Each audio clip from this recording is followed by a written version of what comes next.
আসসালামু আলাইকুম। শিরোনামে আমন্ত্রণ জানাচ্ছি আমি কথা নাহিয়ান।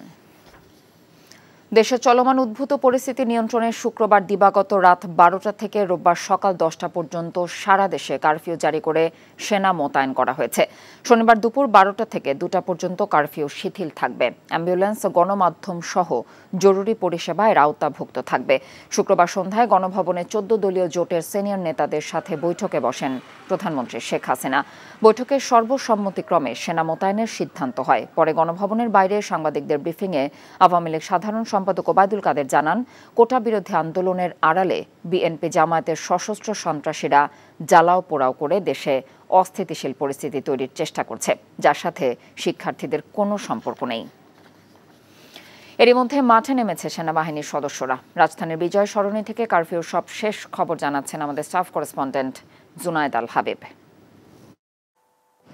কোটা সংস্কারের দাবিতে আসলে চলমান যে শিক্ষার্থীদের আন্দোলন, সেই আন্দোলনকে কেন্দ্র করে সারা দেশের যে অস্থিতিশীল পরিবেশ তৈরি হয়েছে, সেই পরিবেশ স্বাভাবিক করতে এবং নিয়ন্ত্রণে রাখতে সরকারের পক্ষ থেকে সারা দেশে সেনাবাহিনী মোতায়েনের যে সিদ্ধান্ত হয়েছে, আমরা দেখছি যে ইতোমধ্যে সেনাবাহিনী রাস্তায় নেমে গিয়েছেন এবং ঢাকা শহরের বিভিন্ন পয়েন্টে তারা অবস্থান নিয়েছেন। এই মুহূর্তে আমি আসলে বিজয় সরণির যে মোড়ে অবস্থান করছি, এখানে দেখছি যে সেনাবাহিনীর বিপুল সংখ্যক সদস্য এখানে নিয়োজিত রয়েছেন এবং তারা প্রয়োজন ছাড়া যারাই ঘর থেকে বের হয়েছেন তাদেরকে আসলে চেক করছেন এবং যদি প্রয়োজন ছাড়া কেউ বের হচ্ছেন তাদেরকে বিভিন্নভাবে বুঝিয়ে আসলে তারা নিজ গন্তব্যে ফেরানোর জন্য চেষ্টা করছেন। ইতোমধ্যে আসলে এক ধরনের ভীতিকর পরিবেশ কিন্তু নগর জুড়ে তৈরি হয়েছে, যেখানে দেখছি যে আসলে সাধারণ মানুষজনের মধ্যেও এক ধরনের আতঙ্ক আসলে ছড়িয়ে পড়ছে। তবে সরকারের যে উদ্দেশ্যে আসলে মূলত এই কারফিউ দেওয়া হয়েছে, সেনাবাহিনী নামানো হয়েছে পরিস্থিতি নিয়ন্ত্রণে রাখার জন্য, পরিস্থিতি স্বাভাবিক রাখার জন্য, সেই চেষ্টাই কিন্তু সেনাবাহিনীর পক্ষ থেকে করা হচ্ছে। মূলত আসলে সরকারি পরিপত্র অনুযায়ী দুপুর 12টা পর্যন্ত এই কারফিউ কিন্তু বলবৎ থাকবে। এরপরে 12টা থেকে 2টা পর্যন্ত 2 ঘন্টার জন্য কারফিউ শিথিল করা হবে এবং সেই সময় আসলে সাধারণ নাগরিক যারা রয়েছেন তাদের যে প্রয়োজনীয় কাজকর্ম সেগুলো সেরে নেওয়ার জন্য মূলত 2 ঘন্টা কারফিউ শিথিল করা হচ্ছে। এরপর থেকে দুপুর 2টার পর থেকে রোববার সকাল 10টা পর্যন্ত কিন্তু এই কঠোর অবস্থানে থাকবে সেনাবাহিনী। এখন জন্ম সনদ দিয়ে খোলো বিকাশ স্টুডেন্ট অ্যাকাউন্ট। নিজের বিকাশ নিজে কর। সারা দেশে চলছে কারফিউ। রাস্তায় অবস্থান করছে সেনাবাহিনীর সদস্যরা। রাজধানীর শ্যামলী থেকে কারফিউর সব শেষ খবর জানাচ্ছেন আমাদের স্টাফ করেসপন্ডেন্ট নূর হোসেন।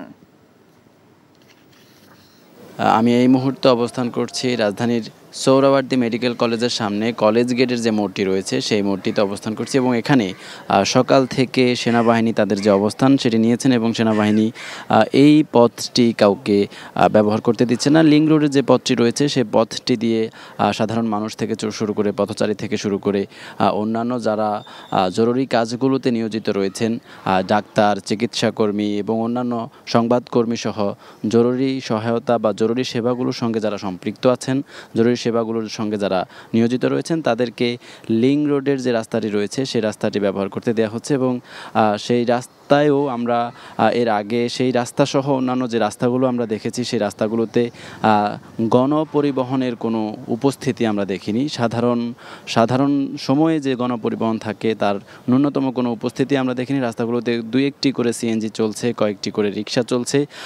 এর বাইরে ব্যক্তিগত পরিবহনের সংখ্যাও একেবারে নেই বললেই চলে। পুরো রাস্তাই ফাঁকা দেখে এসেছি আমরা। এর বাইরে শুধু অ্যাম্বুলেন্স, ফায়ার সার্ভিস এবং সংবাদকর্মীদের যে গাড়িগুলো রয়েছে সেই গাড়িগুলোই ব্যবহৃত হচ্ছে, সেই গাড়িগুলো দিয়েই মানুষ যাতায়াত করছে। আর অন্যদিকে আরেকটি বিষয় যদি একটু বলে রাখি সেটি হচ্ছে যারা কোটা সংস্কারের দাবিতে আন্দোলন করছেন, কোটার যৌক্তিক সংস্কার সহ গত কয়েকদিনে তাদের যে আন্দোলনে নিহত সেসবের প্রতিবাদে যে আন্দোলনটি করছেন সেই আন্দোলনটি তারা চালিয়ে যাবেন বলে খুদে বার্তার মাধ্যমে তারা আমাদেরকে জানানোর চেষ্টা করেছেন। তবে তাদের অধিকাংশ সমন্বয়কের সঙ্গে যোগাযোগ করার মতো কোনো অবস্থাই আমরা দেখতে পাচ্ছি না। এখন জন্ম সনদ দিয়ে খোলো বিকাশ স্টুডেন্ট অ্যাকাউন্ট। নিজের বিকাশ নিজে কর। বরিশাল থেকে কারফিউ ও সেনা মোতায়েনের সব শেষ খবর জানিয়েছেন সিনিয়র করেসপন্ডেন্ট আক্তার ফারুক শাহিন। কারফিউয়ের ঘোষণা এলেও বরিশাল নগরীতে এখন পর্যন্ত সেনাবাহিনীর সদস্যদের কোনো গাড়ি কিংবা টহল আমাদের চোখে পড়েনি। বরিশালের জেলা প্রশাসক শহীদুল আলম অবশ্য নিশ্চিত করেছেন সেনা মোতায়েনের বিষয়টি। তবে কত সংখ্যক সেনা সদস্য এখানে মোতায়েন হয়েছে সে ব্যাপারে কিন্তু তিনি আমাদেরকে স্পষ্ট করে কিছু বলেননি। কারফিউ জারির পর বরিশাল নগরীর স্বাভাবিক জীবনযাত্রায় কিন্তু এখন পর্যন্ত কোনো প্রভাব আমাদের চোখে পড়েনি। আমি যদি আপনাদেরকে দেখাই যে এই শহরে কিন্তু রিক্সা চলছে, 3 হুইলার চলছে, কেবল যান্ত্রিক যানবাহনগুলো কিন্তু চলছে না। তবে ঢাকা বরিশাল মহাসড়কে কিন্তু যানবাহন বলতে বাস, ট্রাক এগুলোর চলাচল বন্ধ রয়েছে। আর এই নগরের প্রধান প্রধান সড়কগুলোতে যেসব ব্যবসা প্রতিষ্ঠান রয়েছে সেই ব্যবসা প্রতিষ্ঠানগুলো কিন্তু বন্ধ রয়েছে। আমরা যদি আরেকটু আপনাদেরকে দেখাই যে সেনা সদস্যদের টহল শুরু না হলেও এখানে কিন্তু এই নগরের একেবারে প্রাণকেন্দ্র সদর রোডে পুলিশের মোটামুটি স্থায়ী একটা পোস্ট আছে এবং তারা এখানে দায়িত্ব পালন করছেন। জেলা প্রশাসনের কর্মকর্তারা বলেছেন যে সেনা সদস্যরা মূলত বেসামরিক প্রশাসনকে আইনশৃঙ্খলা পরিস্থিতি নিয়ন্ত্রণে রাখার জন্য সহযোগিতা করবে। এবার খুলনা থেকে senior correspondent Mohammad Abu Taiyab curfew সেনা মোতায়েনের সব শেষ খবর জানিয়েছেন। গতকাল মধ্যরাতে সারা দেশে কারফিউ জারি হলো। খুলনাতে সকাল 9টা পর্যন্ত কিন্তু বেশ যানবাহন চলাচল করেছে বলে আমরা দেখেছি। এই শিববাড়ি মোড়ে আমরা রয়েছি এখন। শিববাড়ি মোড়ে পুলিশ অবস্থান নিয়েছে এবং এরা ইজি বাইক মহেন্দ্রতে আটকাচ্ছে এবং ই করছে।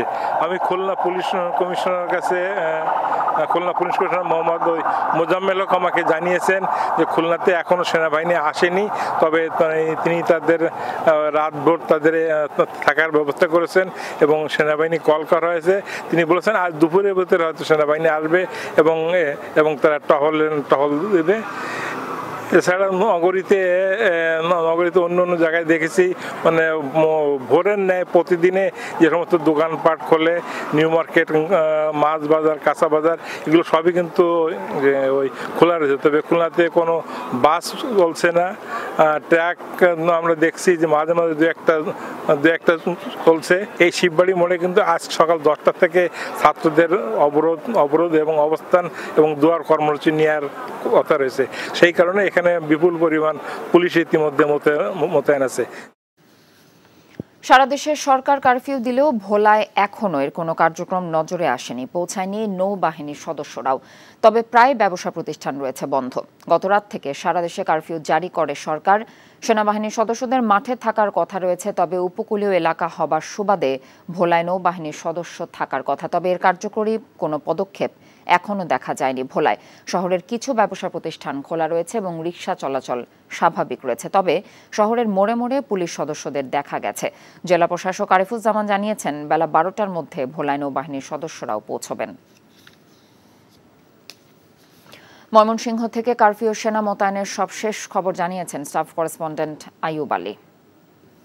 আপনি নিশ্চয়ই জানেন যে দেশের উদ্ভূত পরিস্থিতিকে লক্ষ্য করে শুক্রবার দিবাগত রাত 12টার পর থেকে সরকার দেশে সেনাবাহিনী নামিয়েছে এবং কারফিউ জারি করেছে।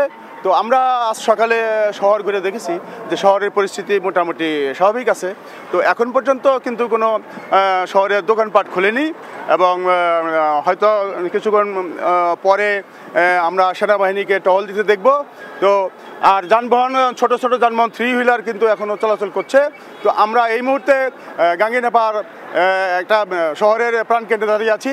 এখানে কিন্তু আপনি এখন যা দেখছেন প্রতিদিন কিন্তু এর চেয়ে অনেক যানবাহন চলাচল করে এবং এখানে কিন্তু আপনার জামের ঠাসা থাকে। আজকে কিন্তু সেটি নেই। তো আমার কাছে এই পর্যন্ত আজকে ময়মনসিংহ শহরের বা ময়মনসিংহের যে সার্বিক পরিস্থিতি। কোটা সংস্কার আন্দোলনে নিহতের ঘটনায় দায়ীদের বিচার দাবিও সব মিলিয়ে 5% কোটা সহ 8 দফা দাবি জানিয়েছে বৈষম্য বিরোধী ছাত্র আন্দোলন। দাবি পূরণ ছাড়া সরকারের সাথে কোনো ধরনের সংলাপ হবে না বলেও জানান তারা। উদ্ভূত পরিস্থিতিতে শুক্রবার রাতে রাষ্ট্রীয় অতিথি ভবন পদ্মায় যান বৈষম্য বিরোধী ছাত্র আন্দোলনের 3 জন সমন্বয়ক। আইনমন্ত্রী আনিসুল হক, শিক্ষামন্ত্রী মহিবুল হাসান চৌধুরী নওফেল ও তথ্য প্রতিমন্ত্রীর সাথে দেখা করে এসব দাবি জানান তারা। পরে সমন্বয়ক সার্জিস আলম, হাসনাত আবদুল্লাহ ও হাসিব আল ইসলাম গণমাধ্যমে জানান তারা সংলাপে নয় বরং ইন্টারনেট সমস্যার কারণে তাদের দাবির কথা দেশবাসীকে জানাতে পারছিলেন না। আর এসব কথা জানাতেই তারা সরকারের মন্ত্রীদের সাথে দেখা করেছেন। পরে তাদের দাবি মেনে নেওয়ার আশ্বাস দেন আইনমন্ত্রী। আন্দোলনে নিহতদের স্মরণে দোয়া মাহফিল কর্মসূচি পালন করবে বলে জানিয়েছেন তারা। শিরোনাম এটুকুই। এই খবরের ভিডিও সহ আপডেট জানতে ভিজিট করুন এনটিভি অনলাইন www.ntvbt.com। এছাড়াও এনটিভির জনপ্রিয় সব অনুষ্ঠান ও খবরের আপডেট জানতে ভিজিট করুন আমাদের ইউটিউব এবং ভেরিফাইড ফেসবুক পেজ। 12টা মধ্যাহ্নের খবর দেখার আমন্ত্রণ রইল। ধন্যবাদ সবাইকে।